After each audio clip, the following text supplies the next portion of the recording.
then this right here is the z-squared that corresponds to that.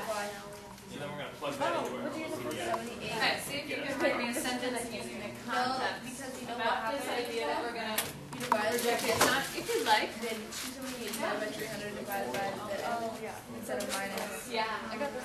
Well, more extreme would be less, but you could also say value. You want to put in getting a sample mean of 270 or less.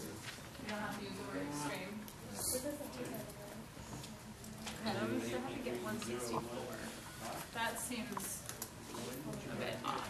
I got 164. So you have to put your numerator in parentheses if you're going to have subtraction. Because what the calculator thinks right now is that you're only dividing the 300 by that. Because the dividing is only on the 300. Unless we put in parentheses on the top. Ew, I don't like that. I like that. Can you make the thing do it like that? Yeah, so type second, enter. No, I got 0.071. Okay, go up. Do we have the same z-score? Okay, insert. Second, delete. Oh, no, just do second, insert. Alright. It should be negative. And put it to you. Oh, you're so Go good. Yeah. Make sure you write that down on your paper. Now do your second insert again. No, We you don't. actually write that down. Oh no. Yes. Yes. Hannah, why do I have normality?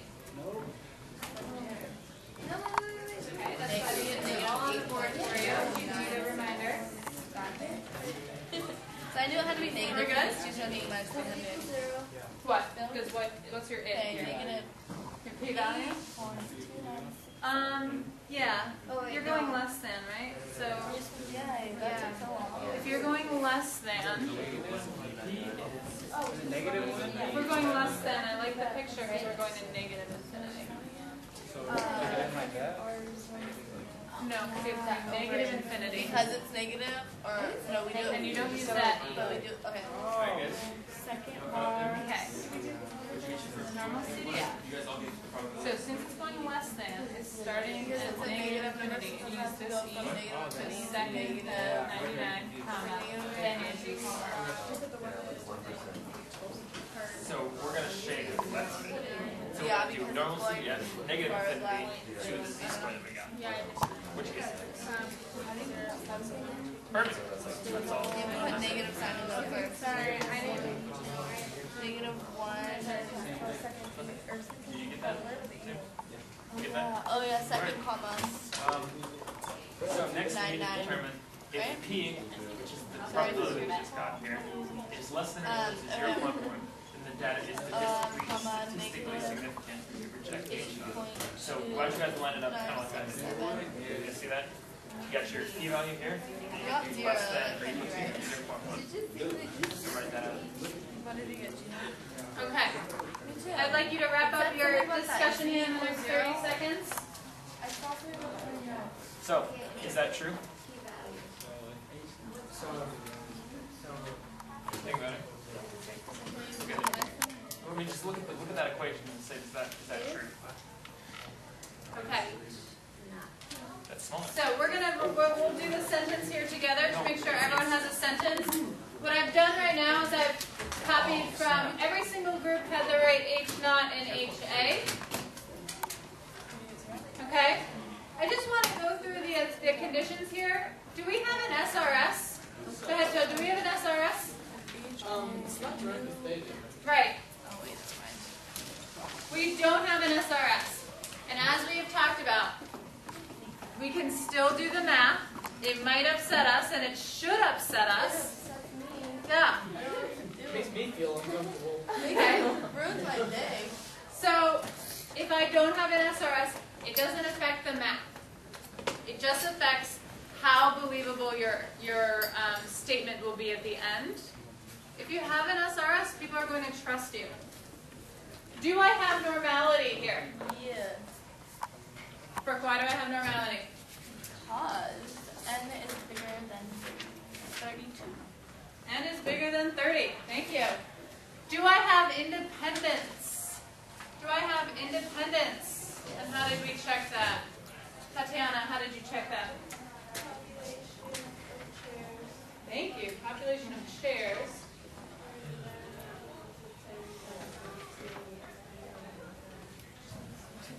that this company has made more than 320 shares? I really hope so. Sure. I would be broke. All right. What's my answer for the z-score, please?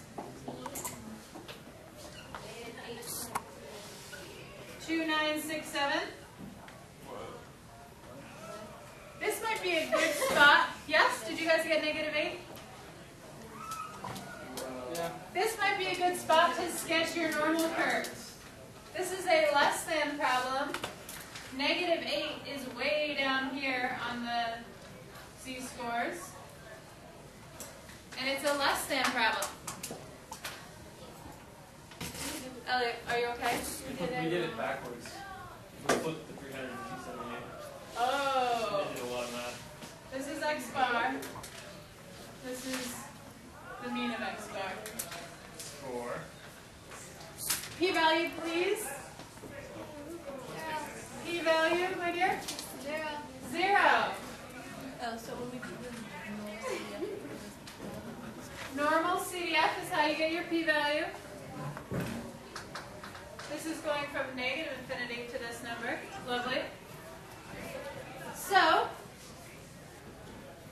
since alpha is 1%, did everyone notice the 1% significance level given in the problem? Or did people just ignore that by accident? what? In the problem it said 1% significance. Elliot? If this, I'm going to go back. Sure. If the standard deviation is 15 pounds Yeah. and our x bar is Over root 20, 32. 20. This is your standard deviation. Never mind. Does that?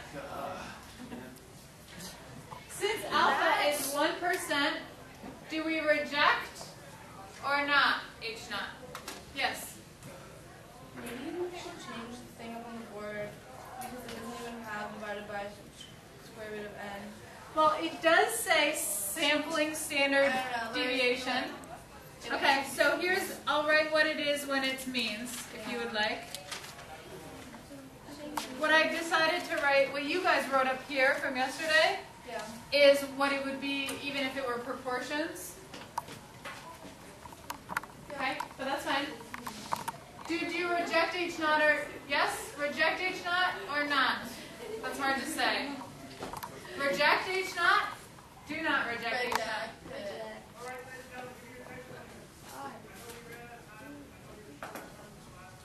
P is less than 0.01. 0 is absolutely less than 1%.